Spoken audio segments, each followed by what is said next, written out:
American public schools surrender to leftist marching orders, replace actual education with socialist ideology. The hour is late, and the only hope for the future depends on you getting your kids out of the public schools.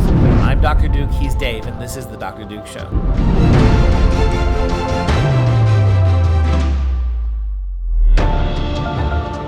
Hello, everyone, and welcome to The Dr. Duke Show, the only program that keeps you educated on the craziness impacting K-12 classrooms, college campuses around the world. Katie is off, so Dave Fiorazzo is wrapping up his week filling in. Today, we start with the decline of education in America. As consistent studies show, schools are trading real academic learning for lessons on equity and social justice. And I don't know how else to frame it more basic than this. In fact, if you were to take the last 3 years of the Dr. Duke Show, well over 400 episodes, and you were to boil it down to one thing, one statement, all of them, it would be this: education is being replaced by ideology. That's it. And that is the death of America, unless we do something really quick. And the only thing you can do is get your kids out. You're not going to reform the public schools. You're not going to convince teachers' unions and dyed-in-the-wool left-wing teachers that the purpose of school is actual learning again. No, those days, that ship has sailed. They are first-range, A1 social justice warriors, at least the ones that want to keep their jobs. You better get on board with this in the public schools. There's no way to fix this. It's over. The only thing you can do if you have, and look, this is bigger now. 10 years ago, I would have said, get your kid out, protect your family. I'm going to go further. Your kid is part of what's wrong here. If you keep your kids in public school, you are not just jeopardizing your kid's future. You are undermining everybody's future. You are pulling us away from a culture of liberty, of consciousness, of conscious history of opportunity, of free markets. You are of Christian underpinning morality. All that's going because the public schools have unlimited control of your kids, and they don't care about your kids' education. They care about remaking your kids in their own image. Opening sentence in this article: public education in the U.S., if measured by results, has been producing graduates that are less competent in language skills and dramatically less well-taught in the sciences and mathematics since 1964. And the decline in science and math skills has accelerated in the past decade, according to rankings of American students compared to their peers overseas. Yeah, and this is the person who's compiled this information is Philip Giraldi. And the thing here that's so frustrating is 1964. Isn't it interesting that American levels of achievement in school started to crater almost at exactly the time they removed prayer from public school? I don't think that's a coincidence at all. That American schools were moving along, and in most instances were getting better up until 1963, 64, and the cratering comes almost immediately when prayer was removed from public schools. They became, let's just say that the blessing of God's hand over the schools and those children who got to pray every day for their schoolmates, for their school and their country, when that hand was removed, when we turned public schools over to angry, secular, anti-Christian, anti-education bureaucrats, it all started to crater. And we've got 60 years of proof now to show for it. God and prayer and Lyndon Johnson's Great Society. There you go. Yep. They wanted to eradicate poverty, right? Government programs. So the socialism theme keeps coming back into these stories on education. And how did the Great Society eradicate poverty? By making all of us the most bankrupt nation in the history of the world. Isn't that nice? Yeah. Equity. See, equity. There it is. What is the outcome of the Great Society? It's not just the poor and the inner city people are poorer now. We're all bankrupt. Yep.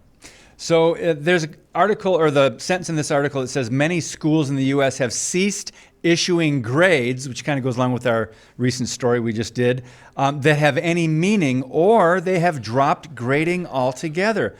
What my parents my parents were teachers, sisters, grandparent, an uncle. What would all of them be thinking about this dropping grading? Can you imagine what they would say? And they would rapidly called racist for saying it. Right? Today, yeah. Yep, that's right. And this is the thing, as Giraldi points out here, right? National test scores There is no way to judge progress or achievement anymore.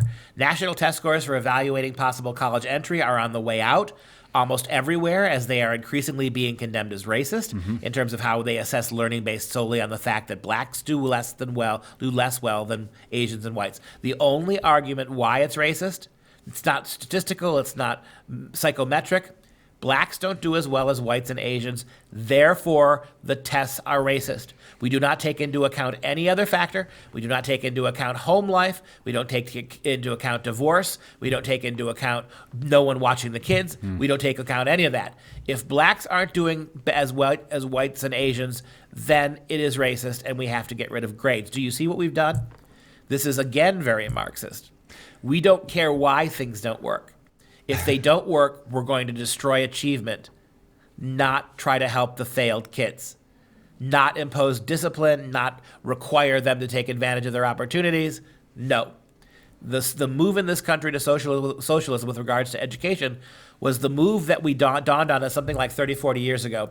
That was weak, just like Jesus said, the poor will always be with you. Low-achieving kids will always be with you. There will always be kids for reasons their fault and not their fault who won't be able to concentrate, aren't interested in concentrate, don't want to be in school, aren't going to try. So rather than focusing on those kids, let's get rid of education generally. So no other kid who may have more resources or more drive or more intelligence, we can't let those kids dominate over these non-achievers. So let's make the non-achiever universal so everybody suffers together. Well, San Francisco makes an appearance in this article. Here's their solution. For example, their schools are notoriously spending more than $1 million to change the names of 44 schools that honor individuals who have been examined under the racism and oppression microscope and found wanting. They include George Washington, Thomas Jefferson, Abraham Lincoln, and Paul Revere. Also, Dianne Feinstein and others, too. Now, interestingly, a couple of weeks ago, there was so much pressure brought by the national article that the school district backed off that. A couple of weeks ago, they decided they didn't have the resources. It was going to cost millions of dollars to do it. So they did finally stop that. Okay. But that was because of a lot of pressure from organizations like the Dr. Duke Show. So that's why you get the Tumblr. You help us. You buy a Tumblr. You join the Patriot Club. We will shut San Francisco down. We'll shut them down. Anyway. Nice plug. Let me, you like that? Also this too. So how about this? This new world order, back to the article, this new world order for education is built around the concept of equity, sometimes described as using the public education to have ensured equitable outcomes. That's right. And we've said this before on the show. Equity and equality are not the same things. The Founding Fathers gave us a system of equality where people who were being treated equality had legal ability and constitutional rights to become more and more equal in their opportunities. Nobody's held out of school. Nobody's prohibited from going to school. Everybody has the opportunity to learn. That's what the Founding Fathers gave us. We replaced equality with the socialist construct, equity, which is outcomes-based, which means everybody has to be the same. Every kid who graduates from school must know the same things and get the same rewards. And if they're not, racism, racism.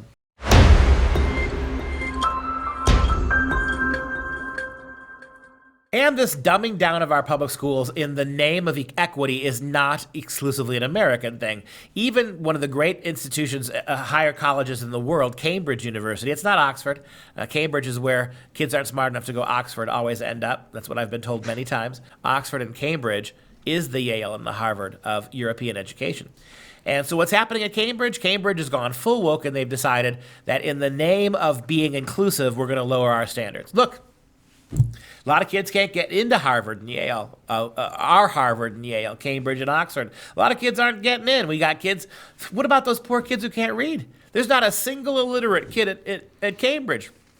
What about kids who are bad at math? What about kids who fail consistently their math classes? We don't have anybody at Cambridge who's failed all his math classes. That's a lack of inclusion.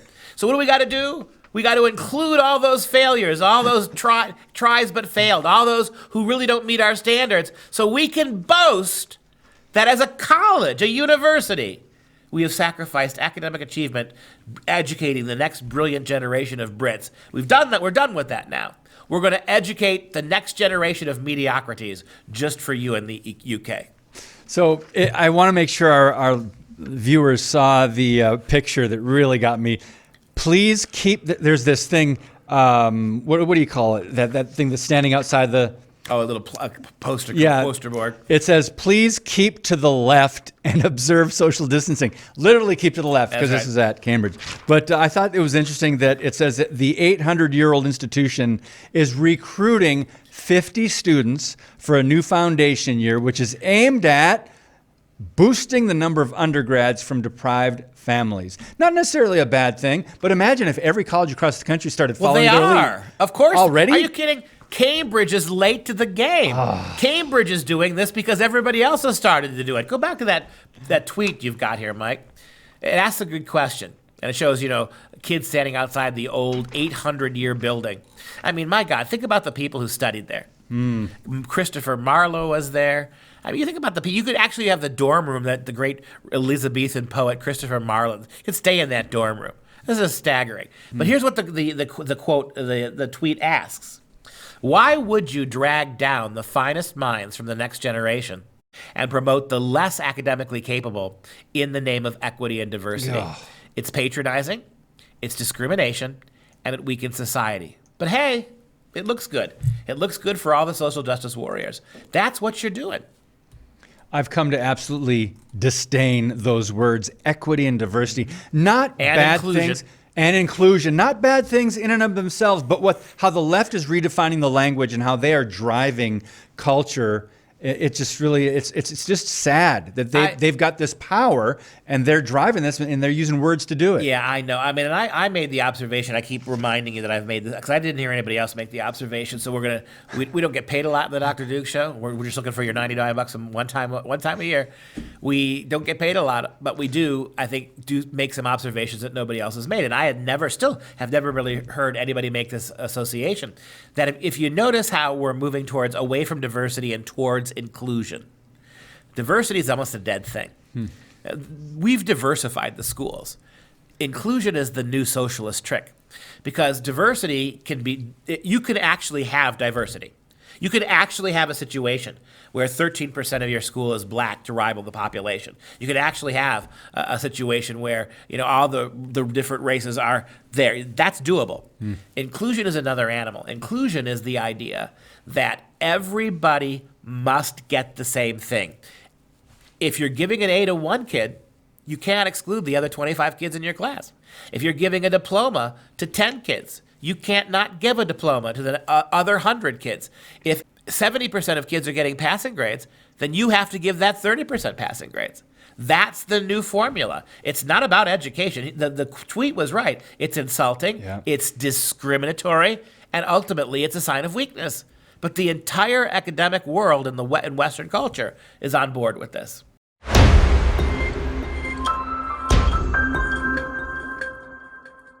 And our final story of this day has the same approach, the same problems.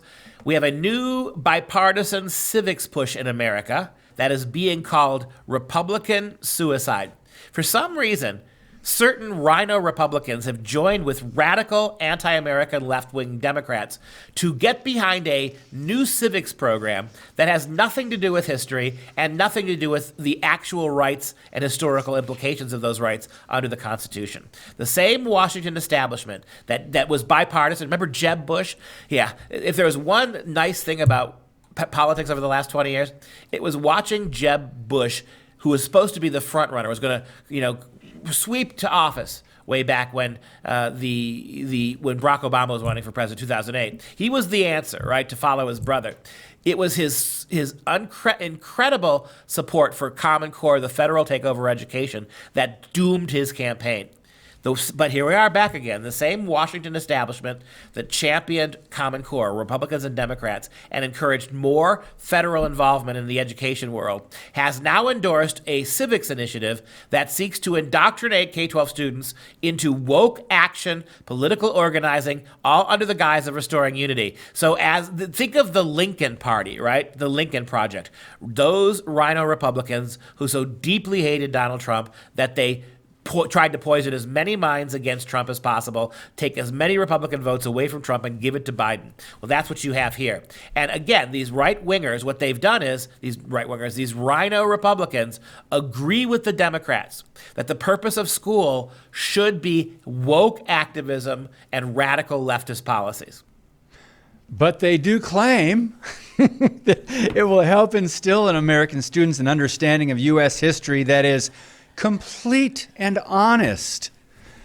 Stanley Kurtz, senior fellow at the Ethics and Public Policy Center, who extensively investigated the Common Core standards and the revised Advanced Placement U.S. History curriculum, wrote at National Review, the Educating for American Democracy, EAD, initiative is essentially, quote, dominated by the woke left with a sprinkling of conservatives designed to create the illusion of bipartisanship. You just did Doug Henning. It's an illusion, right? The illusion. The effectiveness of Republicans and rhinos is it's an illusion. It never existed. I'm going to make the entire Republican Congress disappear. Is that your first Doug Henning's reference? It's my first Doug Henning. Make them disappear. And you know how it's going to be successful? Nobody will have missed them. Nobody would miss 1 ounce of their toxic presence. Get rid of all of them, right? And Stanley Kurtz is one of the big hitters on this. He's been at the forefront of all of this going back to the Common Core era.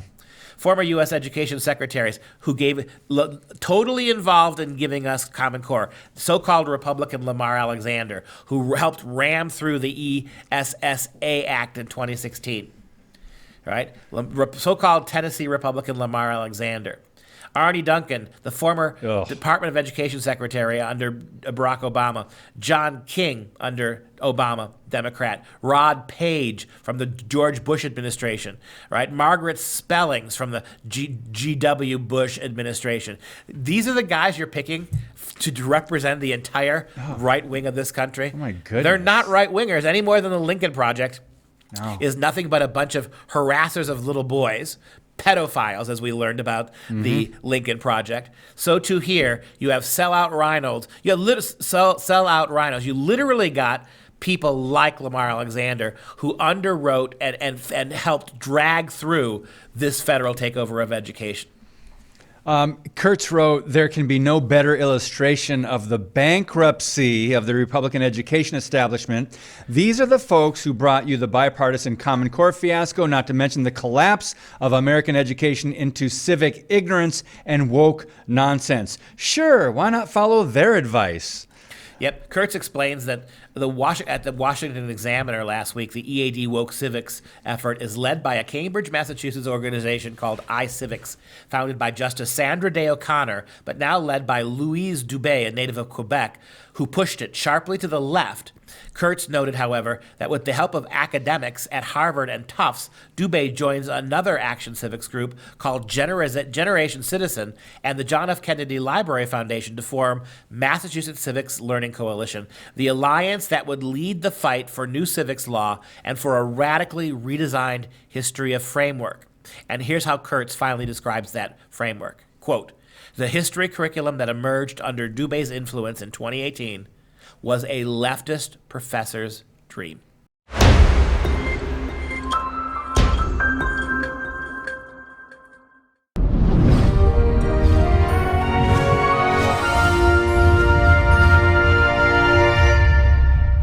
Well, the Jay Giles Band once wrote a song called Love Stinks, and we have the instant classic for this week, which is Socialism Sucks. I think we should set it to music.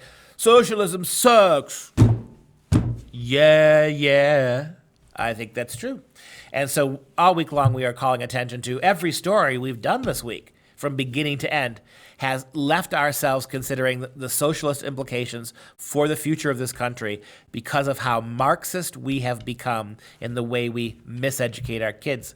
And what we've done all week is we've brought you quotes that help illuminate the suckitude of socialism. Here are our two quotes for the day. Dean Kavanaugh gives us the definition of a very interesting word, and that word is McMarxism. Quote, it is defined as rich liberals using a perverted form of socialism to deliver the gullible into the claws of the corporatocracy.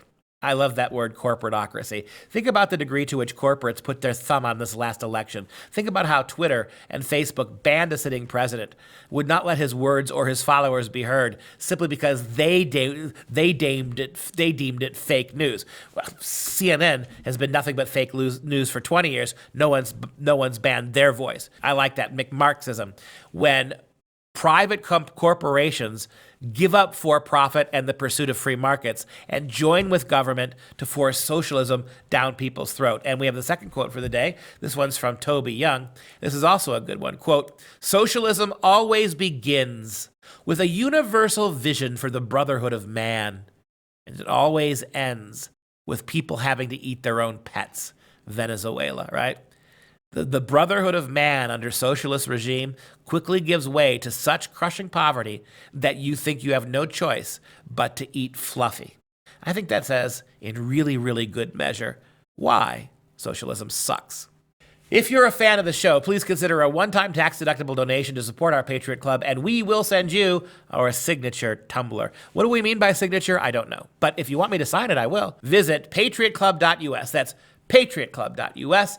And just a quick reminder to please download our brand new Freedom Project Media app. It is free. You can get it anywhere apps are given away. Simply search Freedom Project on your smart device. And please, once you've downloaded that app, make it allowable that we can notify you. Allow your notifications. And that's going to do it for this show. For Freedom Project, I'm Dr. Duke. He's Dave. Until next time, stay educated, my friends.